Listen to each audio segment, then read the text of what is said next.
My name is Josh Prince. I go to Wylie East High School.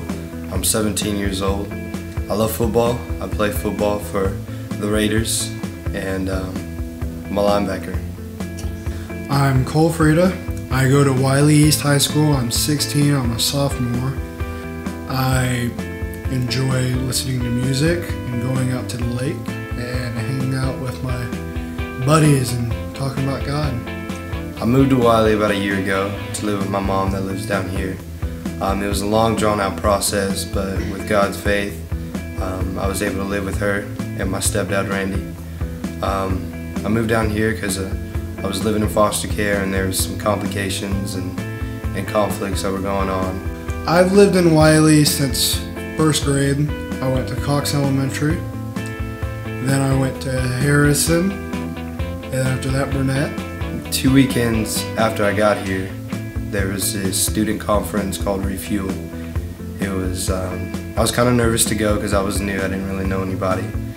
But when I went, it just opened my eyes of who Jesus is and who God is, because in foster care, you know, I went to church sometimes, depending on the family that I lived with, and I didn't really understand, you know, who Jesus was. I knew the songs, but I didn't really know who Jesus was. And finally at Refuel, I got a clear understanding of who Jesus was and what he did and the sacrifice that he made on the cross.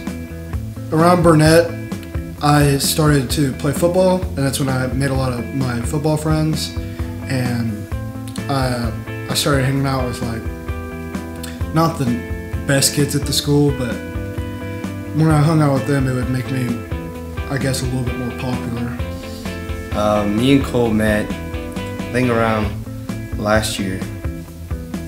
In school, we met, and he was a new kid at our school, and I didn't really know him. I would always invite him to church. I don't know why, you know, he just seemed like a cool buddy, and I wanted to invite him to church. And kind of seemed a little annoying. He didn't really accept it in the way that I thought. And, you know, he'd always say no, and I was just like, you know what? Come on, man, just one time. He kept on saying no. And it came to the point one time where I even told him I didn't like his kind, so that I wouldn't have to go to church, so he would get off my back. But saying that, it didn't even affect him. He still invited me to church. Finally, he came with me. And man, he loved it. He loved it and kept on coming. And, you know, he just kept on asking me questions about discipleship and how to become a Christian. And, you know, out of all the build-up, how God built me up with Refuel and the mission to Ecuador and everything else, you know, how to make a disciple and how to lead them to Christ. You know, I finally had the chance to do it, and it took a long time, but we did it. He accepted Christ about 3 or 4 months ago. There's an amazing feeling to see that, you know, another brother is in heaven with me. Now we are accountability partners, and we're best friends, and we'll call each other up like little gossip girls. We'll talk for hours about Christ, and we'll talk about what we've read, our favorite verses, we'll ask questions. And we still, to this day, he's an accountability partner. We call each other every night, and we talk about, you know, the scriptures of the day or what we read, and it's just a true blessing.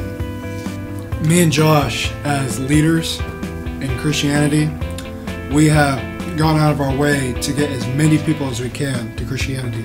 We'll invite people over to my house, his house, we invite them to church. Josh personally invites some of the toughest kids at our school to church, which I'm having problems with, but yeah, Josh can also tell you. Actually, we have a Tuesday night Bible study, is where I met Cole, and it's every Tuesday night. Me, Jacob, Jake, and Cole. One of us leads the sermon that night, and, you know, it's just a bunch of teens. We have roughly from 25 to 35 actually teenagers there that come, and at the end we end up having like a guys and girls talk of how our walk's going, and or how we can get to know Christ and accept Christ, and it's a fun experience. Yeah, we'll get there around 7:30, and every kid has a Bible. Young, about 14 to 18, everyone is just thirsty and hungry for as much word as they can get, and it's amazing how young like everyone is, but like how open their hearts are for God.